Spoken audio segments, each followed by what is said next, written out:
Salutations, gentle viewers. It's George from Ireland. So this video is about the Speaker of the House of Commons, and it's topical, and I always try to make these things current because the current Speaker of the House of Commons, Sir John Bercow, has announced that he'll be standing down in October, and he's held this position for almost 10 years. So, well, first of all, what is the Speaker? So he or she is the chairman of the debate, as it were. Gives people their turn to speak, recognises them to speak. You may know that in the British House of Commons, the members of Parliament, they're not referred to by their name, each other. They have to call the person by the member for whichever constituency, or indeed the position. The Prime Minister, or the Right Honourable Member for Uxbridge, because he's a member of the Privy Council. They get the prefix Right Honourable. Or let me see, the Leader of the Opposition, that's Jeremy Corbyn, we call him Leader of Opposition, or the member for Islington North, that's the same person as Jeremy Corbyn, the Right Honourable Jeremy Corbyn, I should say properly, but they wouldn't say his name in these debates. You know, the member for Bassett Law or whatever, the leader of the SNP or whatever it is, but never the name. I don't know why they have that convention, but there it goes. Whereas the Speaker of the House, he or she, is permitted to address the members by name and is supposed to maintain a semblance of decorum in the debates. They're saying of an order. And Bercow's got into this ludicrous way of saying order, camping it up for some reason. I don't know why. It's risible. So who is Sir John Bercow? Well, he's from somewhere in London, the north. His dad was a taxi driver, I believe. He grew up in a family of no great privilege or affluence, and he went to a comprehensive school, as in a state school, not fee-paying, and went to the University of Essex, where I believe he read politics. Not quite sure what he was doing in the 80s most of the time, but he was involved in some sort of think tank, some sort of public speaking organisation, and training people, right-wingers, how to rebut the standard left-wing talking points. He went to the United States in order to learn how to do this. But and then he was seeking to become a Conservative MP, coming up to 1997, which was not going to be a vintage year for the Conservative and Unionist Party. And so you get yourself on the list of potential members, pay your money, have assessed over a weekend. They look into your background, references, any skeletons in your cupboard, try to see a track record of involvement with the party as a councillor, campaigning, recommended by some MPs or peers, being a governor of a school, so a respectable person over the age of 26 and so on. I know you can be elected at the age of 21, but the age of 18 now, but they want to see you're at least 26. But anyway, and then apply to all these constituencies. There's a long list, whittle it down to a short list, interview perhaps a dozen of them. And he was going for two of them, Buckingham and another constituency. And these interview meetings were on the same night, and he couldn't get from one to the other in time unless he hired a helicopter. So about 1996, he hired a helicopter for £1,000, great deal more money than it is now, because the only way he could get from one part of the country to another in about half an hour. But anyway, he was adopted for Buckingham. The Conservative and Unionist Association in Buckingham adopted him as their candidate because who was standing down? Walden, I can't remember, George Walden. Celia Walden, the distinguished journalist, is his daughter. Anyway, because then you're more or less a shoo-in because it was a fairly solid Conservative seat, and it was that. So he was well known as being a very pugilistic Conservative MP and an arch Eurosceptic. But anyway, he became Speaker of the House of Commons. It was clear it wasn't going to go further because he's a hardline right-winger, though he's completely relaxed about homosexuality. And in the 90s, that was not a given in the Conservative Party, and he thinks that abortion should be more or less unrestricted. But anyway, so Bercow, he's going to stand down, and when he became Speaker, as is customary, he was knighted. That's why it's Sir John Bercow, not Mr. John Bercow or Mr. Bercow. Bercow's real name is Berkowitz Marcus McLean. Well, I was guessing that his ancestors came from Eastern Europe some generations ago. He's from a Jewish background. They often anglicised their names. He was a member of the Monday Club in the 80s, I think just briefly.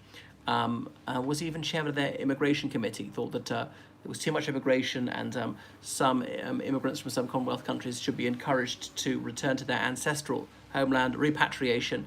I don't think forced out, but offered some financial incentives to depart. But what else about Bercow? So he's married to a lady called Sally. They've got 3 children. She was in the Conservative Party, and indeed she organised a party for AUCA, Oxford University Conservative Association, in the early 90s, a notorious party with strippers, and that got into the press. She dropped out with a degree, and she worked for some company or other in the City of London, and was later sacked for acknowledging that, when they found out that she'd lied and claimed to have a degree when she didn't. Can't think what else about her. Now she's in the Labour Party. She harbours fantasies of being a Labour MP. She's appeared on various chat show things. Lady Sally Bercow, who's not quite the lady, posing in sheets for photos, wearing nothing but sheets for photos in the newspapers, saying that her favourite item in her handbag is her dildo. And the journalist in the interview said, "You don't want me to say that, do you?" And she said, no, go on, put that in. People say, "Think of your children, will you, Lady Sally?" Anyway, I'm diverging from the actual topic, as I usually do. But Sir John is going to stand down, and no doubt he'll get a peerage, as that's the usual gong for when they retire. And it's widely expected that they won't serve on the front bench again. They won't have a prominent role in politics. So when someone becomes Speaker, he or she resigns from his or her party. So he's no longer a member of the Conservative Party, and it's expected that he won't rejoin. I don't know anyone who have rejoined a party. And he had to be elected for a constituency, Buckingham, and he stood as Speaker. And by convention, the Conservative, Labour and Liberal Democrat parties did not field the candidate against him. It's not a law convention. UKIP did stand someone against him, Nigel Farage, but Bercow won, although not as comfortably as you might expect. It was Sir Michael Martin prior to him, an MP, a former Labour MP for Glasgow Gorbals, Betty Boothroyd, a former Labour MP as well, and I can't think it was before that. Was it Lord Wetherill, where he became a Lord afterwards? There was Tommy Twice. I think it's George Thomas. So Thomas was his surname. A Labour MP for I can't remember which constituency. Lord Tony Pandy, as he later became. Tony Pandy, well, there was severe rioting there before the First World War. The army was sent in, capital rioters were shot dead. But anyway, Lord Tony Pandy, very honourable chap, one of the last of that most respectable tradition of Labour MPs who had strong links to their constituency and cared deeply about improving the lives of ordinary people, weren't careerists and weren't these ivory tower pinko dons or anything like that. But anyway, so the custom was that it would switch back and forth between the two major parties. Labour MP, a Conservative MP, a Labour MP, a Conservative MP.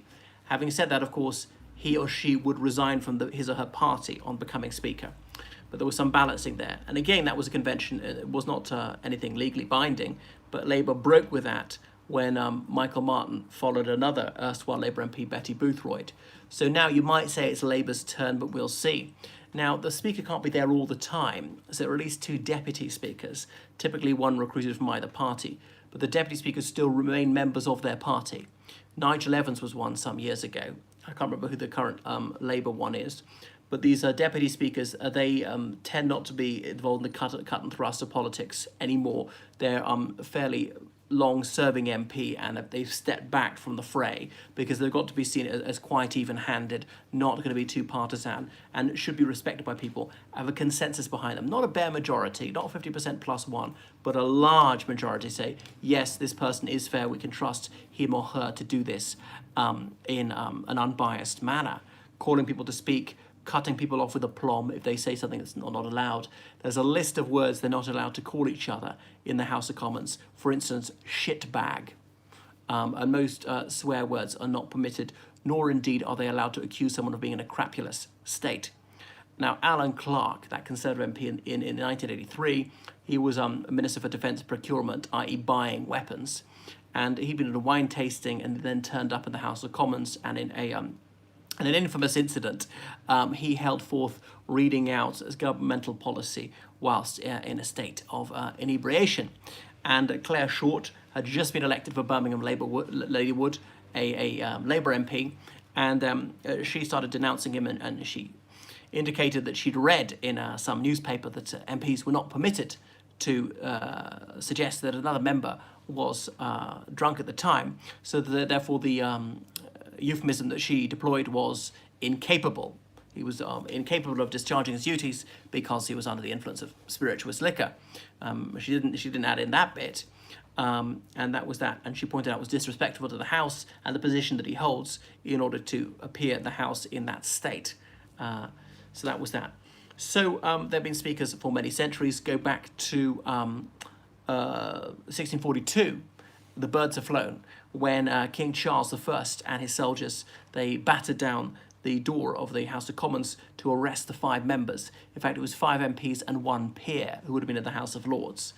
And these 5 politicians have been tipped off that King Charles I was going to arrest them, accusing them of treason.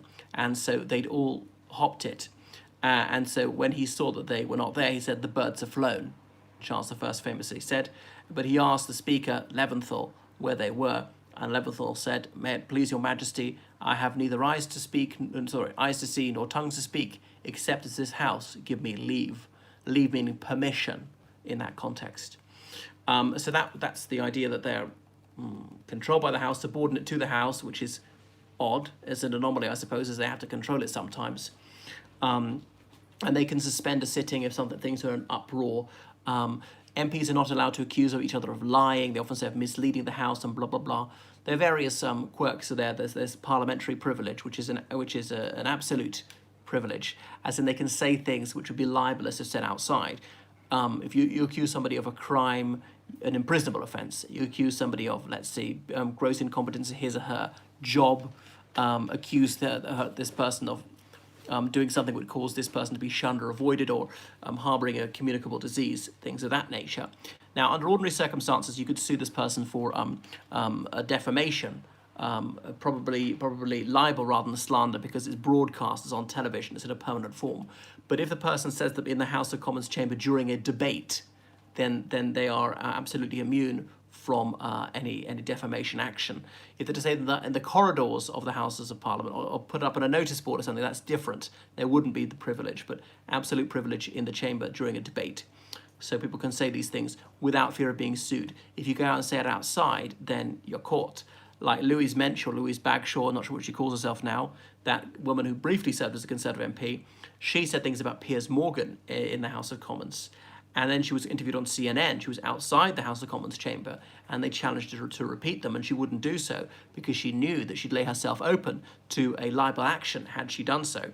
So even confirming what you've already said, you could be caught for that. It happened to a politician in New Zealand.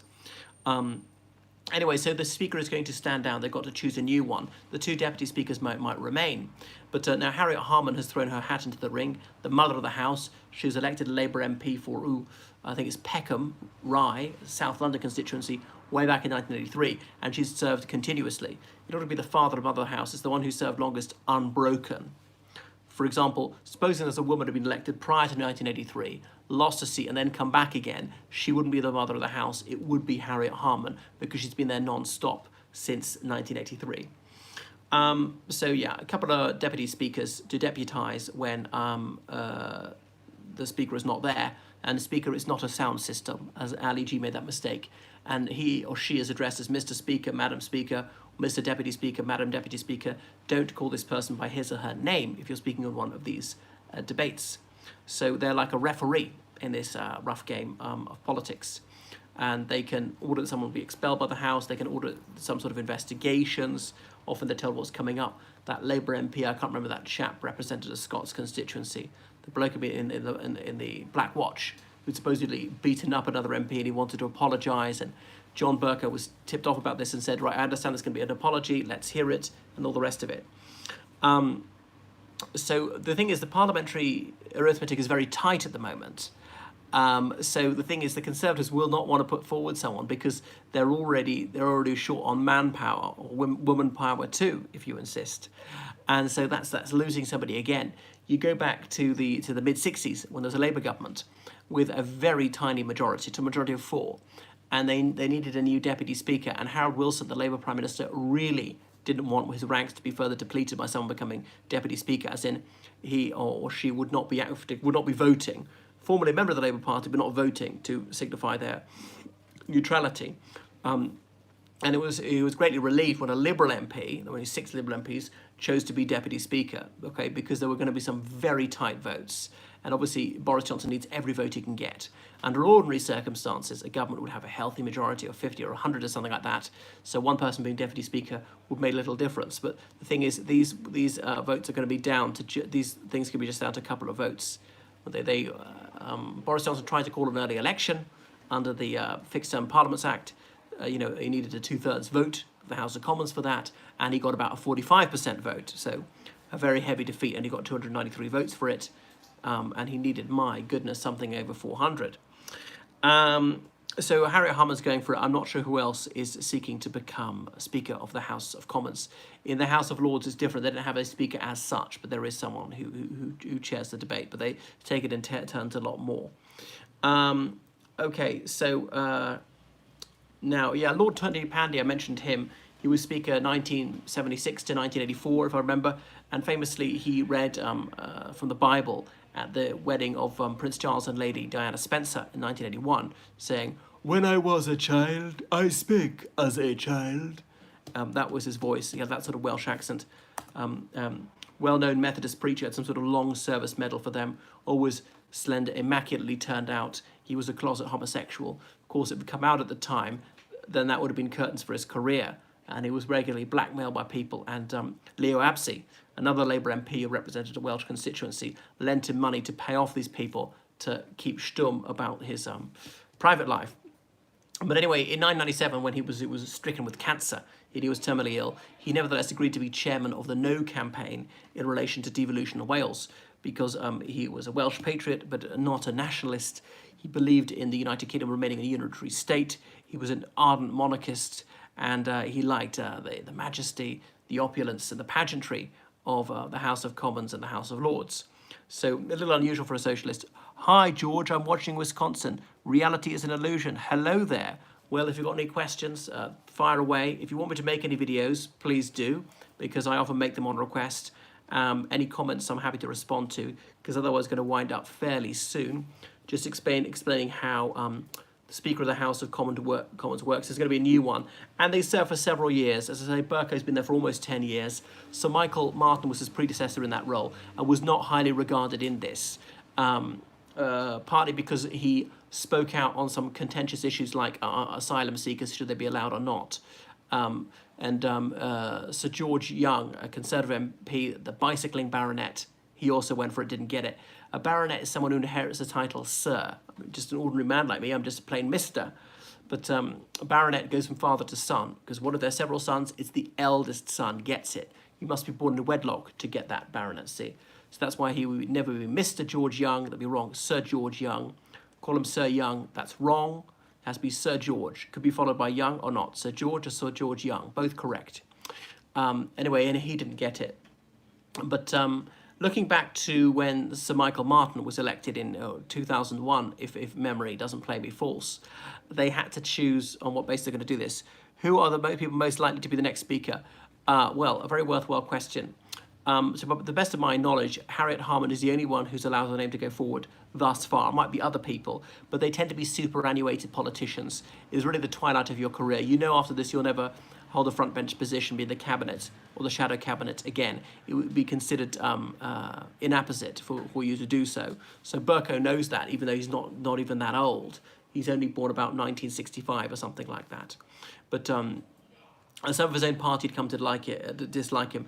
The former members of the Monday Club came to loathe him, but they mostly left the party, joined UKIP and other groups. Thank you for your insights. I appreciate getting your take on current happenings. Said I would.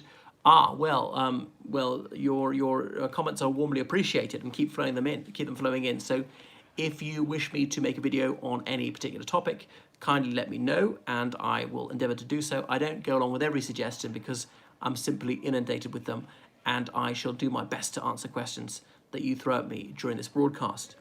So where was I? And it'll be organised in the next few days. But going back to when Sir Michael Martin was elected in 2001, now the father of the house had some role in this, and I can't quite remember. There were various candidates. They were able to make their pitch why they should be elected here or there. Sir Michael Martin appealed to his humble background and his house having been bombed in the Second World War. He'd been a sheet metal worker in his youth. And Sir George Young tried to pull rank on him, saying, but my house at school was bombed in the 40s. He was at Eton or something like that. Not quite the same thing. I once met him, but Sir George Young, he was a man of unusual dignity and gravitas, a bit banal, he had stage presence, but I suppose that's what you want. Who would you like to see set up the next dreaded American election, presidential election? Well, faithful viewers of my channel will know that I have been a day one abominator of Donald J. Trump. So whoever has the best chance of besting him. Now, I would have said Joe Biden, but the trouble is Joe Biden has got incipient senility. Now, obviously, Trump's got pre-Alzheimer's, but you don't want someone who is almost similar, who's going the same way. And Biden, he's got the name recognition, he's liked, he's seen as this kindly grandfatherly figure, he's certainly got experience, but he's slightly losing the plot and embarrassing himself with the things he's saying. So he's not very credible. And Biden has deeper troubles, yeah. A bit of youth and vigor would be a welcome contrast to what Trump is like, you know, this snarling, senile, deranged, spiteful, modern-day Nero. Just the tonic would be someone more youthful, bright, restrained. I like what you talk about royal topics. Okay, well, we'll sure suggest one. I would love to do one about Princess Meghan Markle, but I don't have a news hook at the moment. There's nothing particularly pertinent to what she's doing to bring up again. And I try not to simply rebroadcast material that I've already done. I've only very recently discovered live casting things because I realise it gets rather more hits. My other bright idea is to podcast. I don't know how to do that. I'm a technophobe, I'm afraid. I'm a Luddite. I have been known to switch on a light and flush a lavatory, and that's almost the extent of my technological capability. So coming back to the father of the house, he arranged, I think, the order in which they were heard or something to do with the voting. I don't quite recall. The father of the house at the time was Sir Edward Heath, a former prime minister, who stood down at the 2001 election and indeed died in 2005. You can see his grave. He's buried under the floor of Salisbury Cathedral. I've walked on his head, and his house was just across the street from Salisbury Cathedral, Salisbury of that notorious Sergei Skripal failed poisoning, where the Служба внешней разведки really fouled up. That's the Russian external intelligence agency, because they really couldn't, hit a bull's bottom with a banjo kind of thing, though. They managed to do it in the most blatant way, traceable back to them, and the guy didn't even die, and they killed a completely uninvolved person, some luckless drug addict. So now the father of the house is Ken Clarke, Conservative MP, who's had the whip withdrawn. What are your thoughts about Prince Harry flying in private jets and also preaching a carbon footprint planet? Good question. It's not strictly relevant, but I shall answer it anyway. I've made another video about this a couple of weeks ago when it was front page news. So, I mean, I actually agree with them completely on climate change. It is a serious problem, and we need to reduce our carbon emissions. I wish that weren't the case, but it is. And I know I'm bad, I fly a lot, but the only way to stop people flying so much, myself included, is to price us out of it. You've got to make it more expensive, because not enough people are self-sacrificing enough to say, no, I'm going to live less well, I'm going to miss out on that holiday for the sake of the planet. And because my own personal contribution is absolutely infinitesimally small, but of course it amasses when tens of millions of people do it. So it's all very well for them to preach, but you've got to walk the walk, not just talk the talk. Okay, so you're flying to Nice, France, to see Sir Elton John. Go on a commercial plane, because a private jet, the carbon emission per person is much greater than when it's shared on an ordinary airliner. When you go as a passenger, business class, economy class, doesn't really make a difference, because I know if you go to a small business jet, 10 passengers, as opposed to an ordinary passenger plane with 150. Still, I know it's much smaller but there's a certain minimum threshold you need to break in order to have liftoff. So their personal contribution to the degradation of the environment is so much greater. So it really was the height of hypocrisy. And think of the timing. Only a fortnight later, they really show a tin ear for public opinion. And it was the height of conceit. And then they obviously won't speak in their own defense, and they were rightly castigated by the press. They were lampooned for being these lovey liberals and thinking it's one rule for me, the rest for everybody else, for being poseurs. If you really believe that, do as you say. Now, they don't speak up in their own defense, but they get their friends to do it, like Jamil, I don't really know who she is, a pop star or something, saying, oh, you Muppets, they had to for security concerns. I thought, oh, come on, give me a break. Well, how come, Princess Anne flies on commercial passenger planes? I was in a plane when she was. Prince William flew on one from Norwich to Aberdeen only last month. The royal family do this all the time. Princess Margaret used to fly on British Airways all the time. And Prince Harry and Meghan flew to that very same route on a passenger plane last year. They don't have to queue up with everybody. They're just driven to the door of the plane. They get on last minute to go business class. So it was obviously a flagrant lie. And Sir Elton John said, oh, back off. Oh, you're so mean. I made the appropriate donation to charity to offset their carbon footprint.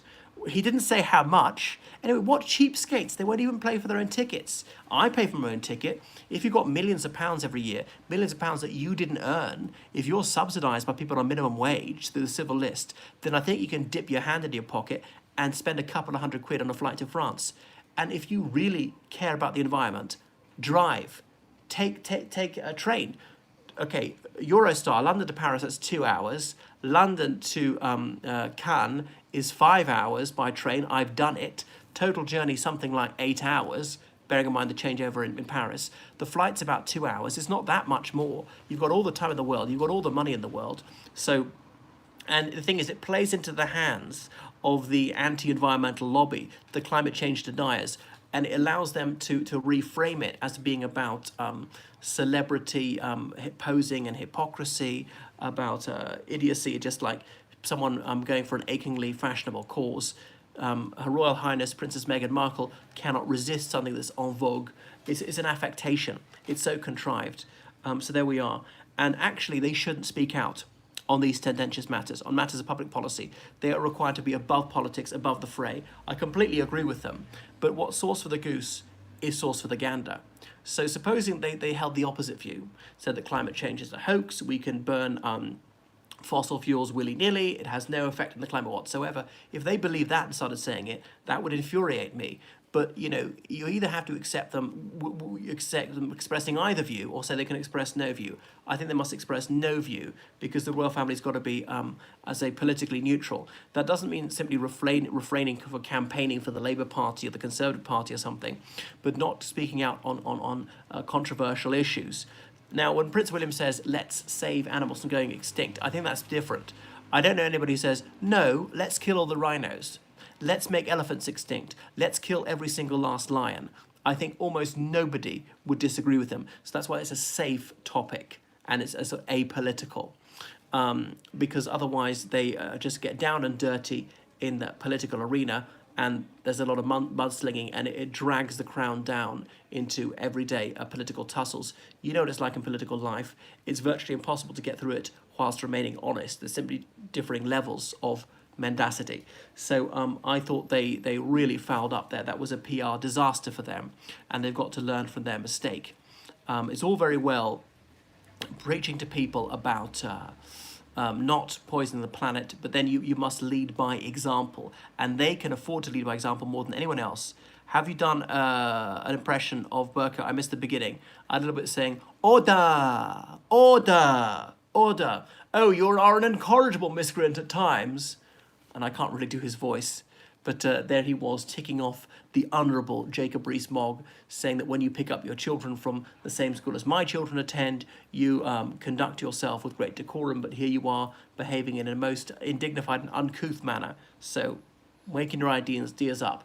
And there was a segment that was shown of this, I can't remember, was it that show, that American show, the tall guy from Charleston, South Carolina, the skinny guy, Stephen Colbert. What kind of Irish accent do you have? Dublin, East, West? None at all, actually. Although I'm from Cork, which is the deep south of Ireland. I speak in what's called received pronunciation. People often call it an English accent. My accent would be more associated with the southeast corner of England. Okay, I'll be frank. Although I'm working class, it's sort of an upper class accent. You'd find it throughout the British Isles. Almost nobody in Ireland would sound like that these days, because although I am from Ireland, I left as an infant, and I went to these to fee-paying schools. In America, call them private schools, and people who go to those sorts of schools, they tend to sound like this, have this sort of upper class accent, even though I'm not remotely upper class. Right, so I think that's all we've got time for now. I'm going to end it now. Please follow me on Twitter. Follow me on Instagram. I'm going to start posting on Instagram. Follow me on Facebook, George from Ireland. I rely on donations to sustain this channel, so donations to Patreon or PayPal will be warmly appreciated. I also teach people online anything they want, English, whether about literature or English as a foreign language, history, elocution, debating, prepare people for job interviews, things of that nature, advise them on schools and universities in the United Kingdom. Thanks, George. Cheers. and what else? I'm a tour guide in London, things like that. So please encourage your friends and neighbors to subscribe. Goodbye, everyone. Goodbye.